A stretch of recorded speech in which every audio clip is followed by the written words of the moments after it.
It was my third month living alone in the new apartment. The building was quiet, a bit old, but affordable. My unit was 604, and the only neighbor on my floor was in 605. But I had never seen them. At first, I didn't think much of it. Some people keep to themselves. But then the noises started. Every night, around 2 a.m., I would hear the sound of furniture dragging, as if someone were pushing something heavy across the floor in 605. Sometimes I heard muffled footsteps pacing back and forth. Other times, whispering, but no words I could understand. One night, I was fed up and knocked on the door of 605. No answer. I knocked again, louder, nothing. I pressed my ear to the door and heard breathing, slow, steady, almost as if someone was standing right on the other side. The next morning, I asked the building manager about it. He looked at me strangely and said, "That apartment's been vacant for over a year. No one's rented it." I felt a chill run down my spine. That night, the noises were louder. It sounded like someone was banging on the walls inside 605, violently. I couldn't sleep. At 2:47 a.m., I received a text message from an unknown number. "Stop knocking." I froze. I hadn't told anyone. No one should have known. I texted back, "Who is this?" No reply. The next day, I asked to check the security footage of the hallway. At 2 a.m., the video showed me walking out of my apartment, knocking on the door of 605, and then the door opened, just a crack. But no one came out, and no one went in. And I never knocked. I had been asleep the whole night. At least, that's what I thought.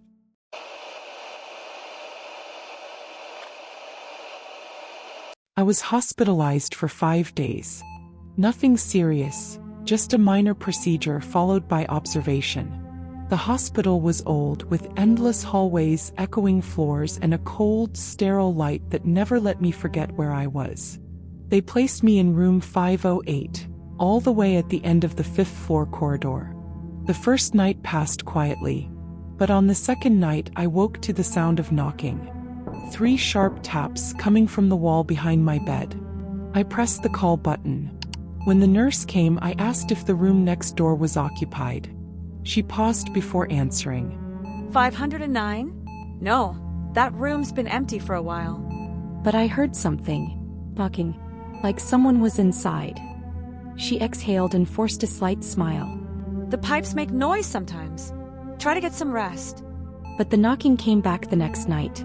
3 taps, then silence, then again 3 more, and then a voice. Low, raspy, close. "Is someone there?" I got up and pressed my ear to the wall. The voice came again. "I can't get out." I called the nurse again. She looked uncomfortable, almost scared. She leaned in and whispered, If you hear anything from 509, don't answer. Just pretend you didn't hear it. "Why?" She hesitated. The last patient in that room never left. I was frozen. That night I couldn't sleep.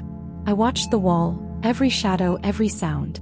At 3:07 a.m. I heard a doorknob turning, room 509's.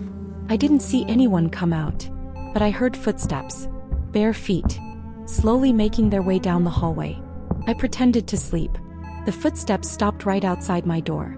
I felt something, a presence, as if someone were standing there watching me through the crack. My doorknob turned. I had locked it. Thank God. The next morning I told the doctor everything. He looked exhausted, like he'd heard it all before. The patient in 509, he was young. One night he vanished. Cameras stopped recording. No signs of escape. We searched for days. The only thing left behind was a note written in his own blood. I just wanted to be heard. They moved me to another room. But even now at home I sometimes wake up at 3:07 a.m. to 3 soft knocks on the wall. And a voice whispering, "Is someone there?"